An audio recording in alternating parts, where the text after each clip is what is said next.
Assalamualaikum warahmatullahi wabarakatuh. Saya Eria Yuni Pratiwi, NIM 220306019, akan melakukan pengukuran volume telur, kemudian menjelaskan mengenai biosintesis telur dan juga struktur telur. Yang pertama, saya akan melakukan pengukuran volume telur.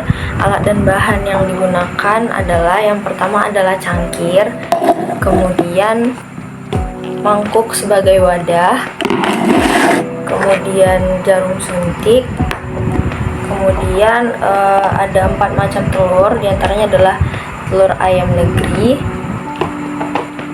telur bebek, telur ayam kampung, dan juga telur puyuh. Kemudian kita juga menggunakan air. Langkah pertama yang dilakukan adalah tuang air ke dalam gelas sampai penuh.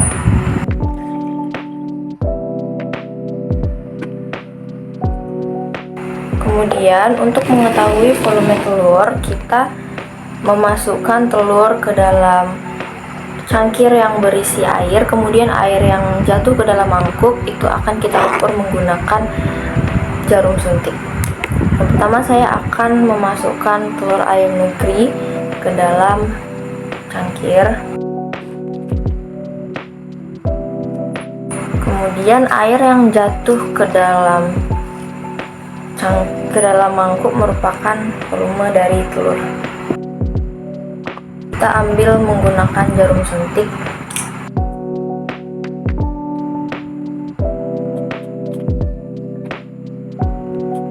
Pada telur ayam negeri terdapat 12 ml, namun airnya masih ada sisa.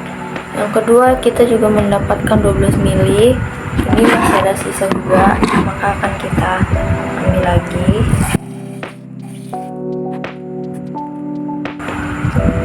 (12 ml lagi. Kemudian 12 ml lagi. Dan yang terakhir adalah 7 ml. Jadi total volume pada telur ayam negeri adalah 55 ml. Selanjutnya yang kedua adalah telur ayam kampung. Caranya sama, dimasukkan ke dalam gelas yang berisi air yang penuh.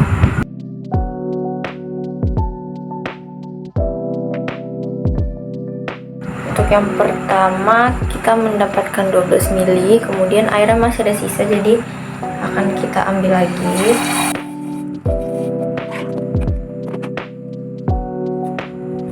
Untuk yang kedua didapatkan 10,5 ml. Nah, jadi total volume telur ayam kampung adalah 22,5 ml. Selanjutnya yang ketiga adalah volume telur puyuh.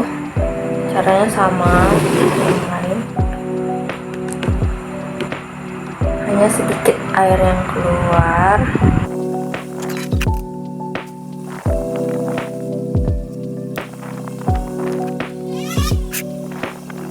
Volume telur puyuh hanya 1 ml. Yang terakhir adalah volume telur bebek.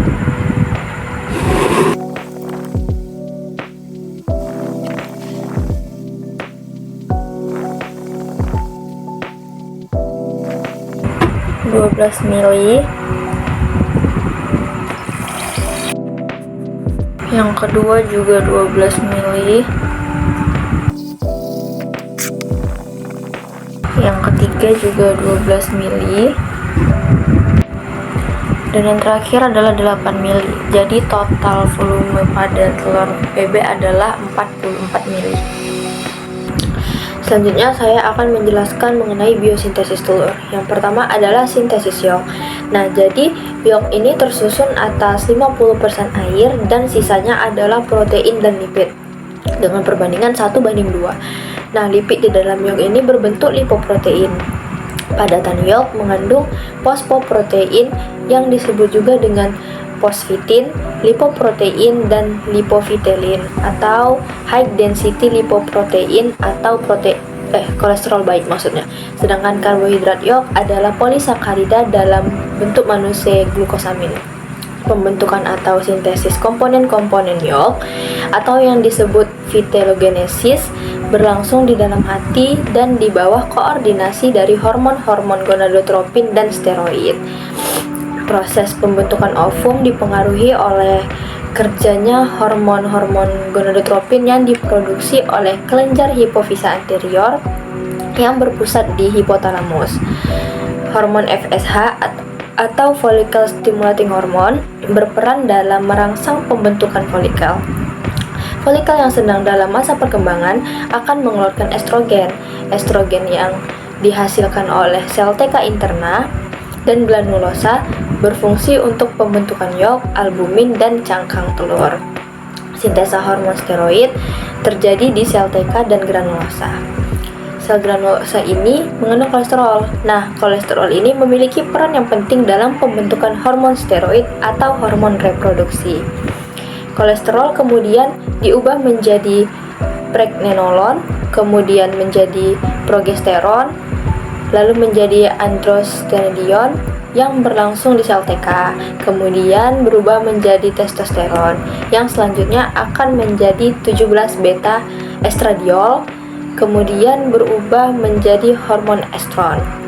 Selanjutnya adalah sintesis albumin. Hormon steroid memiliki peran penting dalam sintesa protein pada ovidum. Albumin disekresikan di magnum yang merupakan bagian dari ovidum. Hormon estrogen akan menembus membran sel target, kemudian diikat oleh reseptor, kemudian kompleks reseptor estrogen yang tak aktif menjadi kompleks reseptor aktif, kemudian akan masuk ke dalam nukleus, lalu akan berinteraksi dengan kromosom sehingga menyebabkan ada beberapa gen tertentu yang dapat membentuk prekursor mRNA. Kemudian mRNA akan meninggalkan nukleus dan menuju ke ribosom, lalu akan ditranslasi menjadi protein yang lebih spesifik, yaitu asam amino, sehingga menghasilkan albumin dan protein khas lainnya. Nah, selanjutnya yang terakhir adalah sintesis kerabang.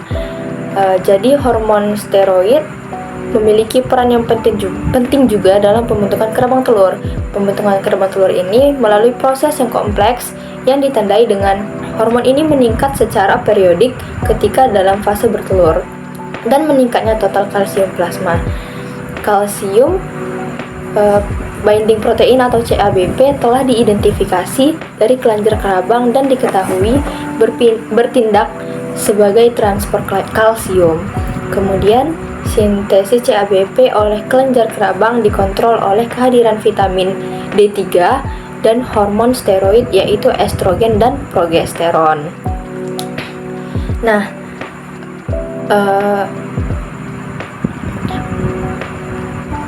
ada plasma darah. Nah, ini adalah alasan Ca++ dan HCO3- akan berperan sebagai buffer di 2H+. Ca++ tersebut akan ditransfer ke CABP ke mukosa sel. Yang mukosa sel Ca++ tersebut akan ditransfer kembali ke cairan dalam kelenjar kerabang. Nah, hasil pertemuan tersebut CO2 dan H2O akan menghasilkan HCO3-. Nah, HCO3- dan Ca++ tersebut akan menghasilkan H+-nya. Hasil tersebut akan membentuk CaCO3 atau zat kapur. Nah, zat kapur ini yang berguna dalam pembentukan kerabang telur. Nah, selanjutnya saya akan menjelaskan mengenai struktur telur, namun sebelum itu saya ingin menggambar terlebih dahulu.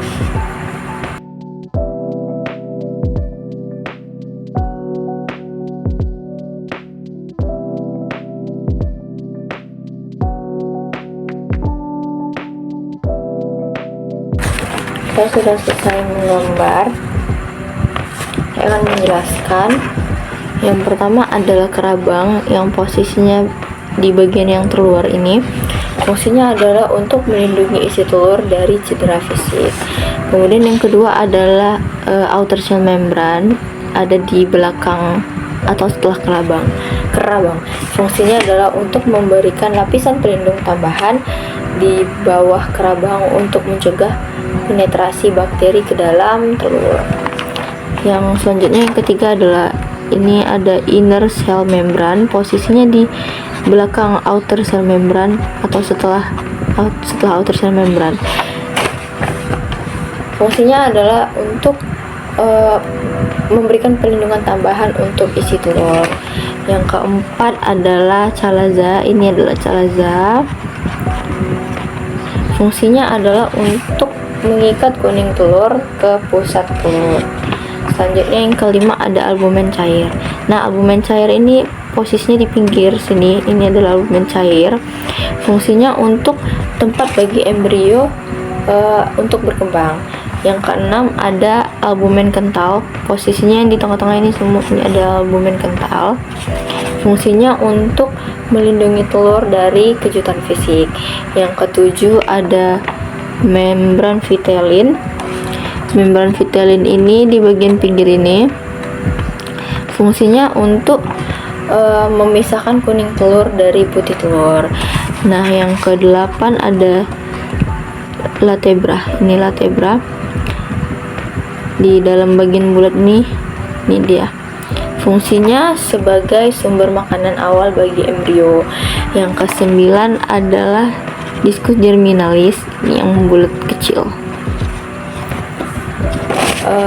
Fungsinya sebagai tempat terjadinya pembuahan dan pertumbuhan awal embrio.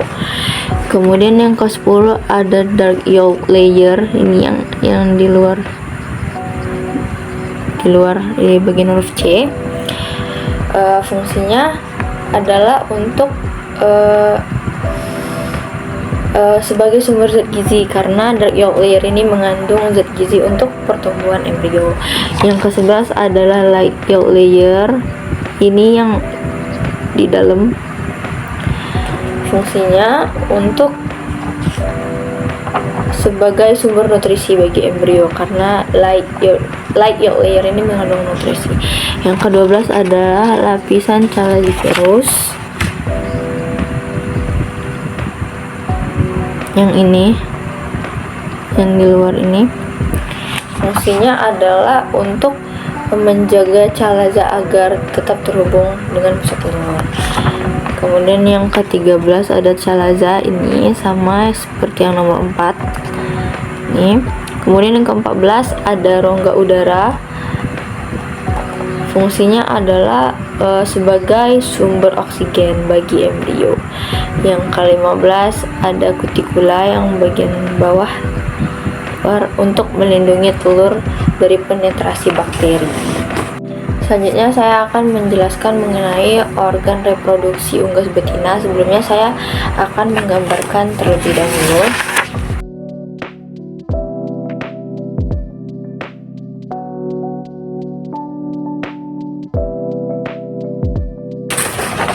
Saya sudah menggambarkan organ reproduksi pada unggas betina.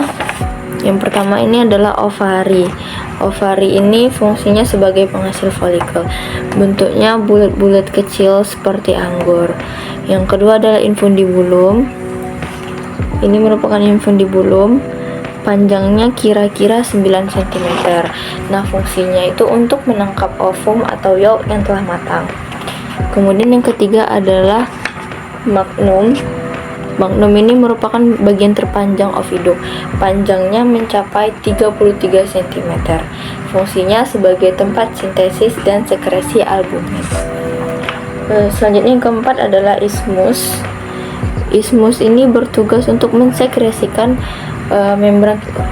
Panjangnya 10 cm. Telur berada di sini itu sekitar 1 jam 15 menit atau 1 jam 30 menit. Selanjutnya adalah uterus.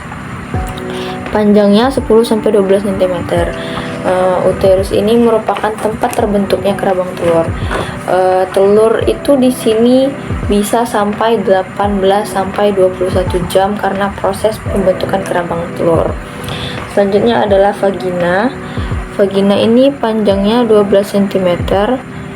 Kultikula ditimbun pada kerabang untuk mengisi sebagian pori-pori pada kerabang.